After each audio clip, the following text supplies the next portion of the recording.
Hey guys, DJ here, Top 10 Cards and Games. Today I'm going to do a Grimmia deck tech for Forcible. It's a Darkness Light Wind deck with Pandora, Weaver of Myth that flips into Grimmia, Savior of Hope, or Savior of Myth for your hero.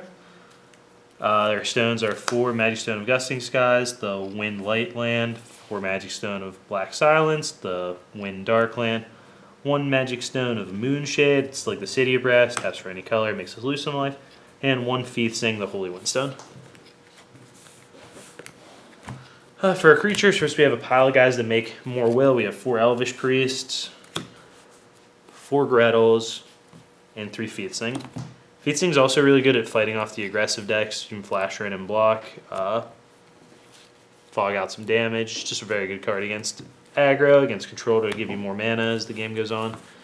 Super versatile. It also makes the color requirements much easier for the deck since we're playing several cards that are kind of mana intensive on Darkness, and Grimmia herself is pretty intensive on the light mana, so she helps us fill out our mana much better. Then 2 Mephistopheles and 2 Carmilla for beaters and kind of utility creatures. Then along with the Carmilla, there's 1 copy of Laura to help fight off early aggression and search out Carmilla. And 2 Familiar of Holy Wind to help, again, deal with the aggressive decks and fight off early aggression. So the way you flip Grimmia or Pandora is by paying 5 white if you have full life, 3 life if your life is below, 3 white if your life is below 3,000, 2 if it's below 2,000. Then if you're at 1,000 or less, you pay 0 and just get to flip her. Then when you flip into Grimmia, you need to pay an extra, I think it's 1 or 2. Extra 1 to give it swiftness and target attack the turn you flip it, so it can attack that turn and search out the Addition J Resonator. So basically you need to be at a really low life total or have a ton of light will. To get to the low life total, we're playing 3 Whispers from the Abyss. Whispers from the Abyss lets us pay 500 life in any multiple we want, and for every 500 we pay, we get to draw a card. So you can play this on like the end of your opponent's turn or in your draw step before you untap. Pay yourself down low enough that you can flip Grimmia and use her Awakening, or just her Activate rather, and immediately start going to town while also giving yourself a pile of cards in your hand so you can find some protection. To go with the Grimmia engine, we have 3 Ragnaroks. You can play 4 copies, but they're kind of clunky. You don't really want to draw them ever. You want to just search them out with Grimmia. You're also safe to pay down so low with this deck because of Ragnarok. When you attack with Grimmia, you attach Ragnarok, and then whatever Resonator you attack, you're going to kill. It's going to get banished, and you're going to gain life equal to, is it its defense? Yeah, equal to its defense. So basically, you pay yourself down and then attack your way back up.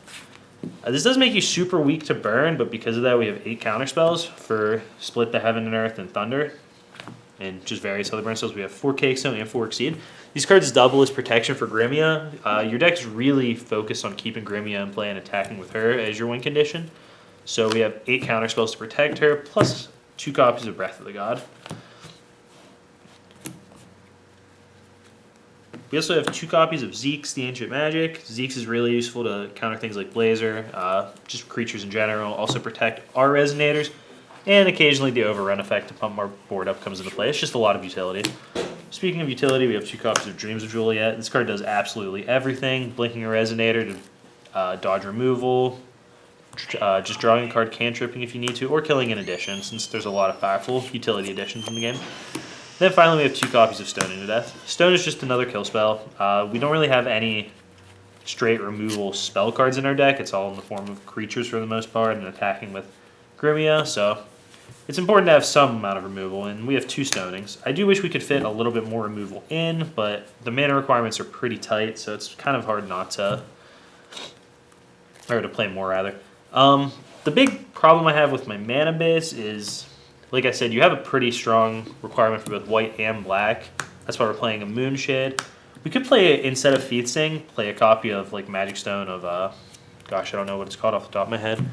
The black-white one, though, to give ourselves more cards that can tap for those manas, or even instead of playing this Moonshade, we could play 2 of those. But I do kind of want to hit turn 1 green every time so we can play our turn 1 Elves and Familiar, so I don't really like that. Even if it's a 1 in 10 chance, it's too often where you'll get mana screwed and not be able to play your turn 1 card, which I think just puts you way too far behind. The other thing I don't like is that we have 2 cards that can't be hit with Gretel. Missing with Gretel puts you super far behind, and I'm not sure if the bonus of Feith Sing is enough to be worth having 8 of 10 instead of 9 of 10 that get hit with Gretel. This could just be a basic Windstone. But being able to give your ruler hexproof with it is super relevant, and it makes it much harder to kill her. And like I said before, she's really the deck's win condition, so I'm not really sure if it's worth cutting. I haven't had much trouble with missing, though it is a thing. For the sideboard, I don't actually have one built right now, but the big thing is to have Awakening at the end in your side to deal with the Grimm decks, especially the Odd Grimm and the Bloody Grimm. Those decks are super popular, and Awakening is the best card you can play against them. On top of that, we'd probably want to play some more counter spells, some more copies of Zeke's to deal with Blazer decks, some more Dreams to deal with just different additions and stuff.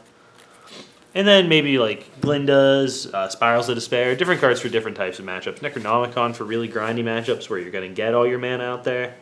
Just a couple, maybe Christie, you could change your game plan or decide into Abdul or something. Just depends on your meta and what the matchups are, but just a key card would be Awakening. That's a card that I don't think you can play this deck without having in your sideboard. So that's it. That's Grimmia. With the announcement of the regionals, I'm going to be doing a lot more competitively focused deck techs, thinking about the actual meta instead of just making decks for fun. And hopefully some of you guys are going to go to the regionals, and you get a lot out of these videos in your preparation. So thanks for watching.